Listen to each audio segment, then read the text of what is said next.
open up our hearts to you, Lord. Drile Badratibi Daniel, a mental health advocate at Voice of Restoration International Limited, defines mental health as a well-being that empowers individuals to effectively manage stress, recognize their abilities, learn and work efficiently, and contribute positively to their communities. He says there have been a lot of myths about mental illness, and that is why organizations like the Voice of Restoration International Limited are working towards creating awareness and promoting mental well-being in order to end mental illnesses. Mental health is the mental well-being that enables me and you to be able to manage our stress, to be able to realize our abilities, to be able to learn and work well, to be able to contribute to the community. That is mental health. Daniel highlights that individuals experience various challenges such as workplace pressure, financial burdens, family pressure, and relationship issues, which can cause mental illness if left unaddressed. How do you know that somebody is actually struggling?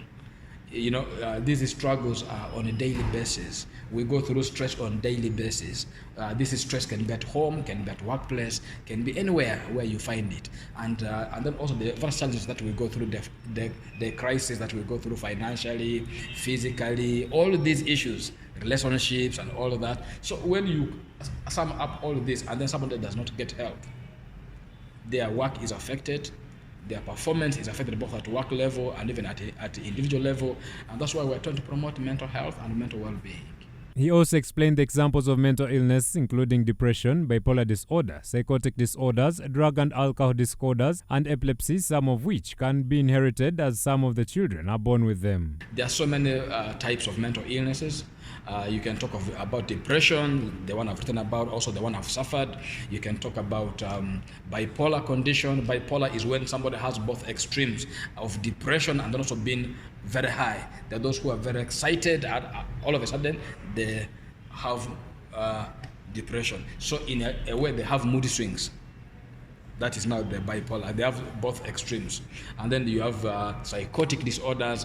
This is where somebody lives in a real world. Daniel outlined the symptoms of mental illness, some of which could easily pass as normal. If somebody has developed anger, and this anger is, they don't even know why they're angry, but they're just very angry, there's a problem. If somebody is now struggling with the basic personal hygiene, they cannot bathe, they can't go to the bathroom, they cannot wash their clothes, they just show up. Even if even at work, they just show up. They don't care whether they have combed their hair, they don't care whether they have clean clothes, they don't care whether they have polished their shoe. They just show up. They lose basic interest there. Then they have lost interest in the daily things that they used to love doing. They have lost interest. They feel hopeless. They feel they are not good enough. If somebody begins to get into use of drugs, it's also a symptom. He encouraged individuals to seek medical treatment, confide in anyone they can trust in case they recognize they are struggling with mental illness, including family and medics. One of the things that somebody can actually do to be able to manage this is, number one, treatment plans now.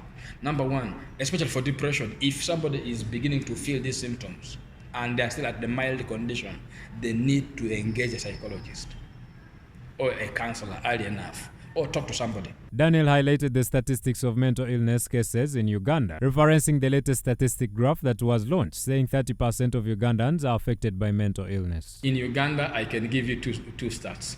Number one, the latest one where it was launched, they said 30% of Ugandans are mentally ill. Now, if you look at 30% of the total population of 40 million, we're talking about over 14, 15, actually over 20 million now.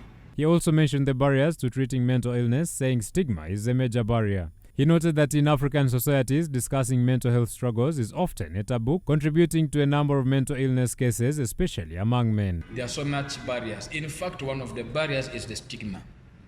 Stigma, because first of all, in African setting, talking about mental illness is a taboo.